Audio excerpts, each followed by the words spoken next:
que juntos somos un montón. Y a este montón que juntos somos, sabemos que si dejamos de estar juntos no somos más. Este montón le proponemos a partir de este momento nuestro cotidiano ejercicio de radio. Ustedes saben, de lunes a viernes de 14 a 16, aquí en la M530, Somos Radio, la radio de Madres de Plaza de Mayo, tenemos para ofrecer un juego de imaginaciones.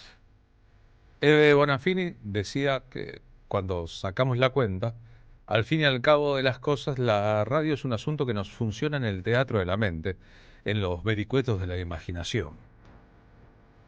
Así que nosotros presumimos que un programa puede imaginarse como un viaje. Un viaje de 2 horas que nos saca de un lugar para llevarnos a otro. Cuando decimos que viajamos, no viajamos para eludir, para evadir, para apartarnos, sino para poder ver las cosas con otro tempo, desde otro punto de vista. Y entonces, programas que se autoperciben como programas de la agenda dura abundan, pero programas autopercibidos como un programa de imaginación y viaje, no tantos. Y creemos que en la guerra cultural que divide a la humanidad y a la Argentina desde hace mucho tiempo, en estos capítulos, en estas batallas de esa guerra cultural, hace falta templar el ánimo. Hace falta dedicarse a lo propio, a la propia agenda, hace falta curtir esa agenda y no estar pendiente todo el tiempo de la agenda que el enemigo propone y que de una u otra manera termina dominando la escena. Hoy, miércoles 2 de abril, feriado, en homenaje a los combatientes en la Guerra de Malvinas en 1982, todas las paradojas de la vida pública argentina flotan en el viento.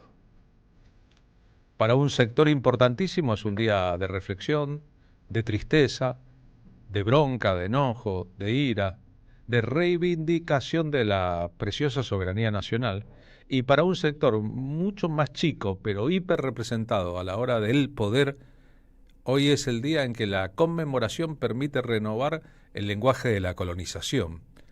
Es mortal, es fortísimo, ¿no?, para la historia argentina, que tiene un reclamo de soberanía sobre las Islas Malvinas que arranca en el siglo XIX con el Gaucho Rivero y otros. Trataremos eso más adelante en el programa. Que haya hoy en el frente del Poder Ejecutivo y por voto de una mayoría un presidente como Javier Milei, que no solo se dice admirador de Margaret Thatcher, la primer ministra británica, ultraconservadora en el momento de la guerra que inició la dictadura militar argentina, Leopoldo Fortunato Galtieri al frente, como si uno y otros se necesitaran, sino que además plantea en público, en un discurso, los argumentos de la colonización.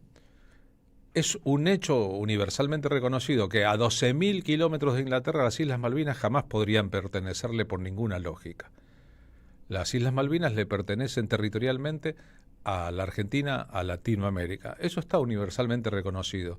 Por eso da un poco de vergüenza, e incluso de vergüenza ajena, que antes de viajar a Estados Unidos para rendirle nueva pleitesía a ese imperio, el imperio estadounidense, el presidente haya dicho hoy en público, en un acto en que se prohibió la entrada de muchos excombatientes de Malvinas, que los que deben decidir si son soberanos o no son los que viven en las islas, los malvinenses, los malvineros, los kelpers. Y ese justamente es el argumento británico al respecto.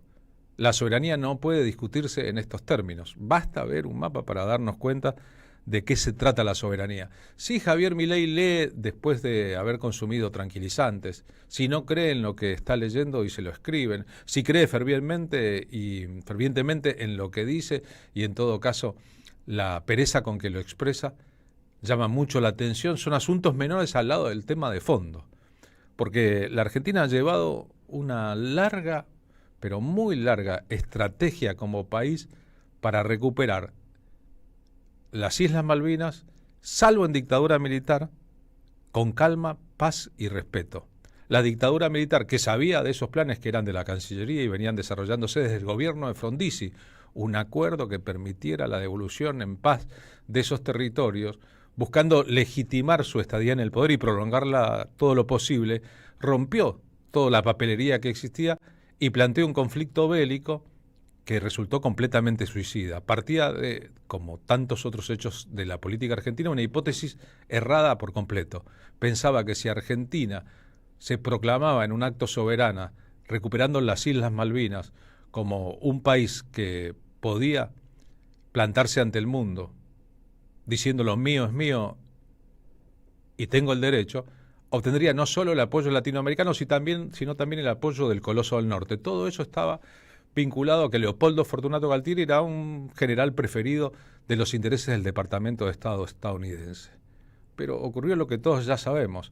Entre un socio mayor, como Inglaterra, para los intereses británicos en el mundo, y un socio menor, uno más de los países de América del Sur, en que la doctrina de la seguridad nacional había calado fuerte en sus Fuerzas Armadas, Estados Unidos eligió de acuerdo a su propia lógica, y entonces la guerra que planteó Galtieri, que plantaron las Fuerzas Armadas argentinas después de recuperar las Islas Malvinas, una vez que Inglaterra reaccionó y mandó sus 25.000 soldados, había 10.000 soldados argentinos, era un despropósito. No había ninguna forma de que esa guerra se ganara. No lo decimos nosotros, lo dijo el informe Rattenbach, el informe que las propias Fuerzas Armadas se encargaron para medir las responsabilidades de aquellos que habían tenido la comandancia de los hechos. Los números son tan elocuentes que no vale la pena recordarlos. 649 soldados argentinos muertos, casi la mitad de ellos en un hecho ilegal. Margaret Thatcher ordena hundir en el Atlántico, fuera de la zona de combate, un buque argentino, el Ara. De esa cantidad de muertos, 649, unos 243 están enterrados en el cementerio de Darwin. De los soldados que volvieron, de los 10.000 argentinos que combatieron, los que volvieron al territorio, más de 700 se suicidaron en los años posteriores como efecto de lo que se llama el estrés postraumático, haber participado en la guerra. El resto de ellos no ha sido reconocido nunca en la dimensión, salvo en algunos pequeños periodos con que la sociedad debería relacionarse, con aquellos que sin quererlo fueron parte del conflicto, y murieron apenas 3 soldados ingleses. No hay oficiales argentinos que hayan muerto en el combate. Solamente soldados, la mayoría de ellos sin la menor de la preparación para ir a la guerra. Pero esto que se sabe, que es Vox Populi, contrastado con la actitud del presidente Javier Milei, nos obliga a repensar por un ratito.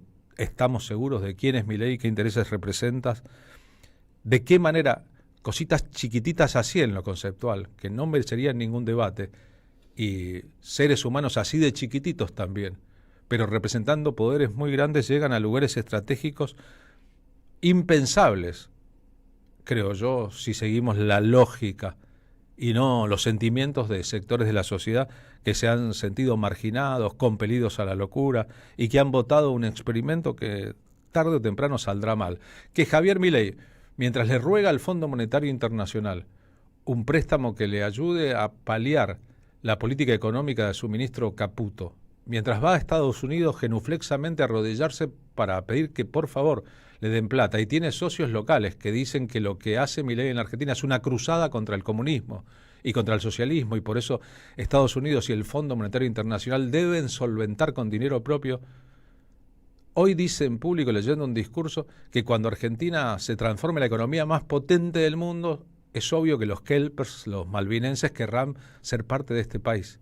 Es decir, mientras tiene un incendio y un desastre, afirma en público que Argentina va en camino de ser una potencia económica mundial.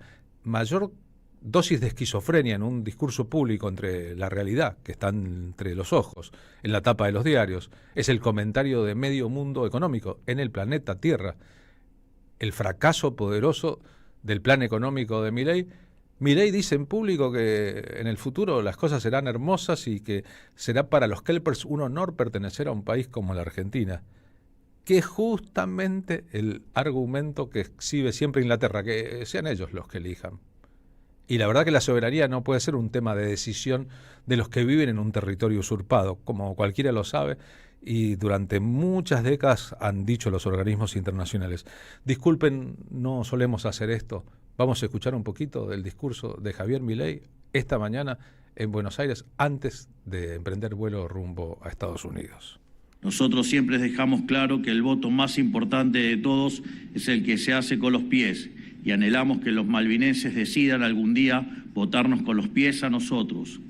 Por eso buscamos ser una potencia a punto tal que ellos prefieran ser argentinos y ni siquiera haga falta usar la disuasión o el convencimiento para lograrlo. La soberanía no es que el Estado tenga muchas empresas, ni que financie la industria cinematográfica, ni recitales de cuartas, ni cosas semejantes. Creer que a mayor Estado, mayor soberanía es un concepto orwelliano bajo el cual la política ha pretendido a lo largo de la historia ocultar sus negocios sucios y cuyo resultado es un pueblo pobre y esclavo de un Estado omnipresente. Nosotros, en cambio, hemos venido a recuperar esa palabra que hasta hace poco tenían secuestrada para darle el sentido que realmente merece. Un pueblo soberano es un pueblo floreciente, pujante, respetable y sobre todo orgulloso de sus fuerzas armadas. Una nación como la que supo levantar la generación del 80. Nadie puede tomar en serio el reclamo de una nación cuya dirigencia es conocida en el mundo por su corrupción e incompetencia y por llevar a la Argentina a los brazos de la escoria del mundo. Quien empobrece sistemáticamente a su suelo y hace causa común con dictadores y dictadorzuelos, entra a cualquier negociación diplomática desde una posición de desventaja. Luego, si a eso le sumamos el desarme y la demonización deliberada a las Fuerzas Armadas, teníamos la receta perfecta para que las Islas Malvinas permanezcan para siempre en manos extranjeras. El primer paso que debemos dar, entonces, es levantarnos como país en todo sentido, tanto material como espiritualmente, y recuperar el lugar en la comunidad internacional que nunca debíamos haber perdido. Y no hay otra manera de hacerlo que aplicando las ideas de la libertad, tanto dentro de nuestras fronteras como hacia afuera, abriéndonos al comercio internacional y con una política exterior alineada a las naciones libres. ¡No sabe leer! Gracias, Diego Armando Maradona, por el comentario. No sabe leer Diego Armando Maradona una vez que escuchó un discurso de Mauricio Macri. Ahora, más allá de lo superficial, que es importante en este caso, que un presidente no pueda leer de corrido y que no pueda pronunciar la palabra orwelliano porque tal vez ni sabe de qué se trata, el asunto es el fondo. No es solo la superficie, sino el fondo del discurso. A ver, si Gandhi hubiera esperado que la India fuera una nación poderosa para obtener la independencia de Inglaterra, nunca lo hubiera logrado. Si George Washington hubiese esperado que Estados Unidos fuera un país poderoso para obtener la independencia, nunca lo hubiese logrado. Los países que se descolonizaron mediante estrategias distintas o una guerra frontal, en el caso de Estados Unidos, y estoy hablando de países muy potentes y muy grandes en la historia de la humanidad, o la India con la idea de la cruzada pacífica que debería desembocar sí o sí en la liberación de Gandhi, la historia hubiese sido muy distinta. Que un minúsculo líder político que será olvidado por la historia o solo recordado por la estupidez de sus argumentos en público se pronuncie en estos términos bajo una lógica que se supone racional, es casi que un exabrupto en la historia. Es decir, el colonizado que utiliza el lenguaje del colonizador para hablar sobre la liberación, nada más y nada menos, y ni siquiera puede decir en público aquello que realmente piensa. Porque lo que realmente piensa es una cosa diferente a lo que esboza cuando tartamudea en público, leyendo discursos que otros escriben. Néstor Kirchner, hablando en la ONU en el año 2004, el primero de su presidencia, la cuestión de Malvinas constituye una situación colonial especial que debe ser resuelta en relaciones bilaterales entre mi país y Reino Unido. Recuerdan a Cristina Fernández de Kirchner en una cumbre de presidentes, en que no solo no era una presidenta más de los países más importantes del mundo, sino que descollaba diciendo démosle una oportunidad a la paz, citando una canción de John Lennon, a la hora de hablar sobre estos asuntos en público. Hay estadistas que tienen altura, otros carecen de ella. Las disputas internacionales deben ser resueltas por medios pacíficos. Las Naciones Unidas han establecido, mediante distintas resoluciones de esta Asamblea General y de su Comité de Descolonización, que la cuestión de las Islas Malvinas, Georgias del Sur y Sandwich del Sur, constituye una situación colonial especial que debe ser resuelta mediante negociaciones bilaterales entre mi país y el Reino Unido. El Comité de Descolonización se ha pronunciado reiteradamente en ese sentido y mucho valoramos su acción a favor de la búsqueda de una solución de esta cuestión. Deseamos reafirmar una vez más la permanente disposición de nuestro país a alcanzar una solución justa, pacífica y duradera de esta disputa de soberanía que constituye una cuestión de la mayor trascendencia para el pueblo argentino. exhortamos al Reino Unido a dar pronto cumplimiento al llamado de la comunidad internacional y a reanudar estas negociaciones. Y ahora viajamos hacia atrás. Fito Páez, 3 años después de la guerra,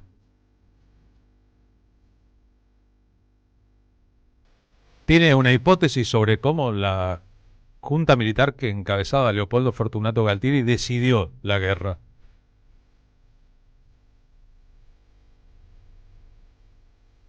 Y con ello el destino de muchos pibes de una generación,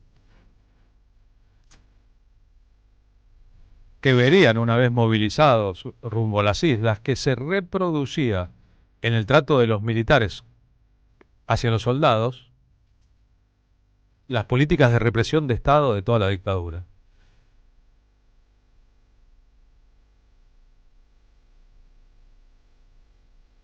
Era conocido y un hecho más o menos público el asunto de que tal vez los generales que decidieron la guerra, variando toda la estrategia política argentina de buscar la restitución por la diplomacia, consumían de más.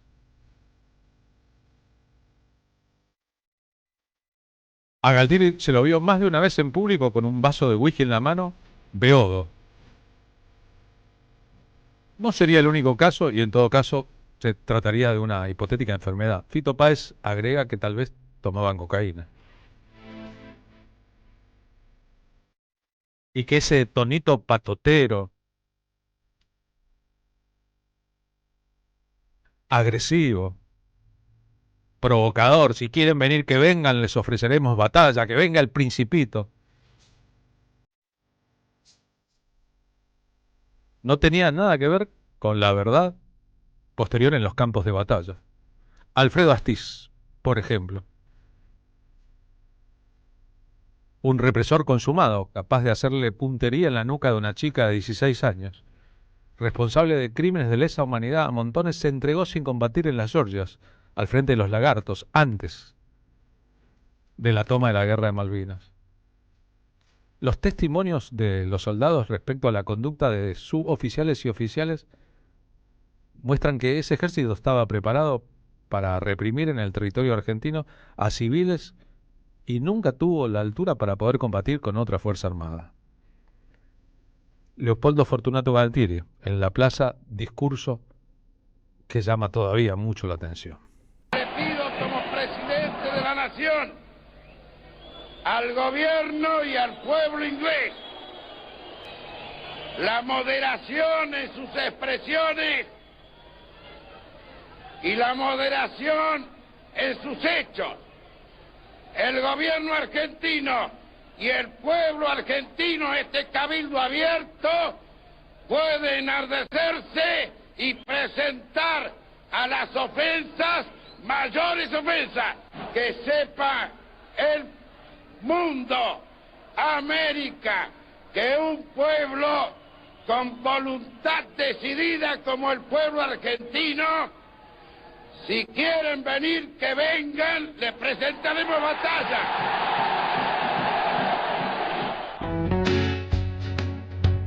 Víctor Heredia, pre-victoria de las Islas Malvinas. Es imposible armar el todo de la guerra de Malvinas. En ese combo caben muchas cosas. Sé que érase una vez.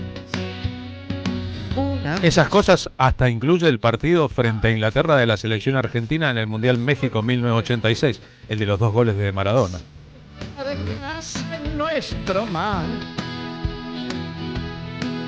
Hasta entonces no había habido enfrentamientos deportivos entre Argentina e Inglaterra de primer nivel después de la guerra. De ahora se habla buen inglés. Todos sabemos que ante aquellas circunstancias, un partido de cuartos de final en un tercer país, hubo un intento muy fuerte de bajar toda la presión y todo el asunto bélico en torno al partido. Diego Maradona, antes de salir a jugar, instruyó, reflexionó con sus compañeros respecto a cuál era el valor histórico de un partido así. campaña por San Luis y las bautizó Les Maluí. Pero ya ves, las tuvo que vender al rey de España. Hoy no es el día de la guerra ni el día de las Malvinas, es el día de los combatientes argentinos en Malvinas. Y así volvieron a ser nuestras cuando el Y es un feriado nacional que no implica una celebración como si pensáramos en el 24 de marzo, sino una reflexión que es dolida. historia decidió. Duele entender también que la derrota en Malvinas precipitó el fin de la dictadura militar. Es decir, la dictadura militar en la Argentina no concluyó por la lucha de los partidos políticos que se le oponían, porque el pueblo argentino se haya agotado de sus políticas económicas y represivas, sino por la decepción que originó la derrota en Malvinas en 74 días de guerra. Es decir, la estrategia de la dictadura cayó sobre la propia dictadura. La complicidad de los medios de comunicación, una herida en la historia en la Argentina, fue diluyéndose según pasó el tiempo. La autocrítica, se sabe, es un vicio de los marxistas.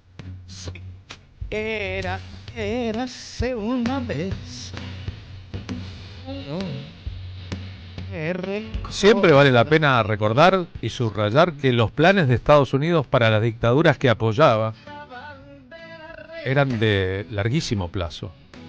No hablemos de lo que duraron las dictaduras en los países bananeros en Centroamérica.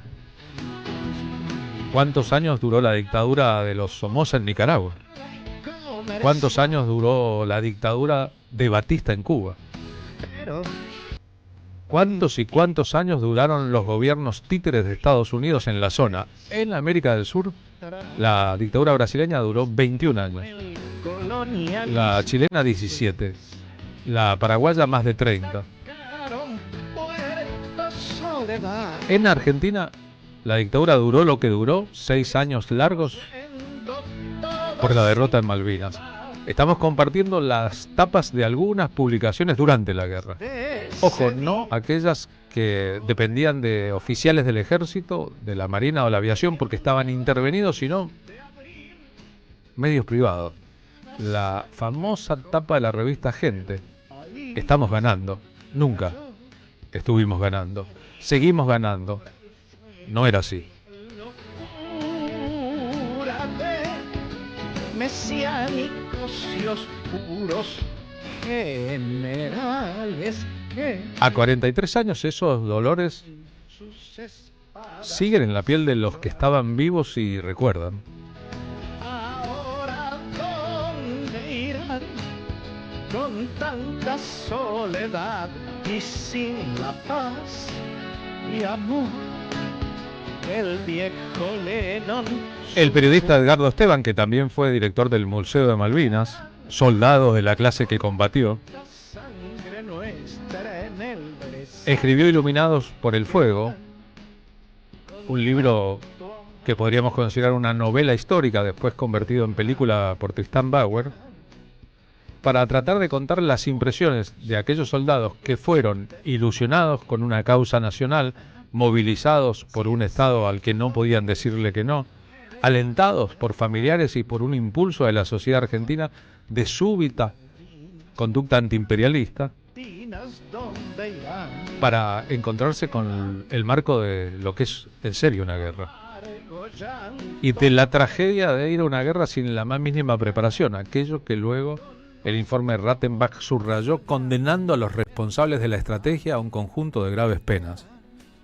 Si el cielo les recuerda la Más de una vez, el autor, periodista, que dice que quiere morir sabiendo que Argentina ha recuperado las Islas Malvinas, narró la escena del retorno, cuando los soldados volvieron de la guerra. Hubo otro gigantesco operativo para ocultarlos del público, para mostrarlos a través de medios de comunicación con un discurso armado, para que nunca dijeran exactamente lo que habían vivido y lo que habían visto, para encontrarse luego con una sociedad que les dio la espalda. Durante el retorno a la democracia, la estrategia del presidente Raúl Alfonsín era la desmalvinización de la Argentina, porque eso removía asuntos poderosos, porque había una cierta derechización en el discurso malvinero. La canción que León Gieco escribió para la película. Y luego, concretada la desmalvinización de la sociedad, había temas más importantes. El menemismo siguió la misma lógica. Fíjense que no es un asunto menor, que los grandes golpistas de los años de Alfonsín y Menem, Rico y Zeneldín, se presentaran en público como héroes de Malvinas. Eran oficiales del ejército en la guerra de Malvinas.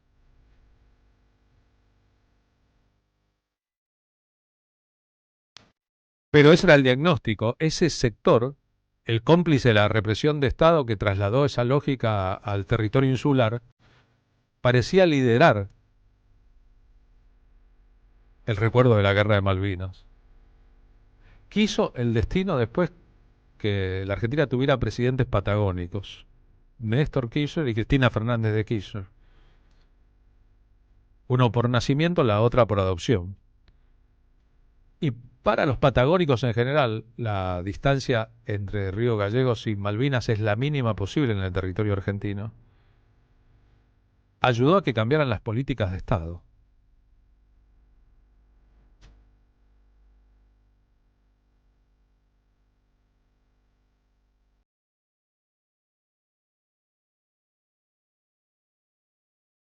Sin embargo, ¿cuántos temas centrales de la democracia remueve una fecha como el 2 de abril?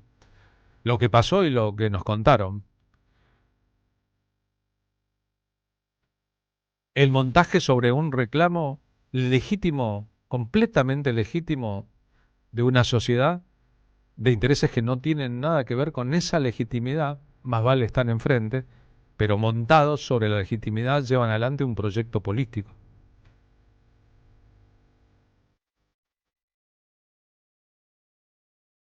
A partir de este siglo fue quedando claro, en todo caso, a diferencia de lo que pasó en los años 80 y 90, que a la derecha en el fondo le importa un pito la lucha anticolonial o la recuperación de ese territorio, si todo pasa por los esquemas del dinero y de la economía y no por las ideas que están por encima y desde antes. Es un pedazo de tierra que podría traerle gastos mayores a la Argentina. La teoría de Mauricio Macri y los suyos, con lo que trabajó también su diplomacia, lo que hoy expresó Javier Milei, mezclándolo todo, mezclando la industria cinematográfica, los recitales, la supuesta incompetencia de la dirigencia, él hablando de eso.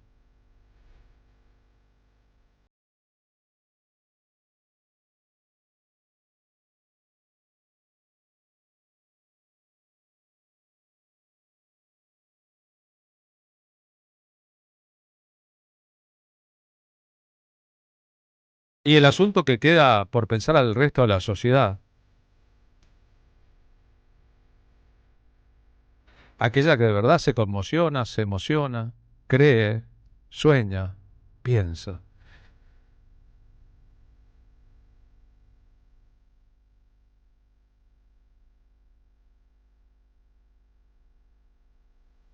Hay millones de historias que contar.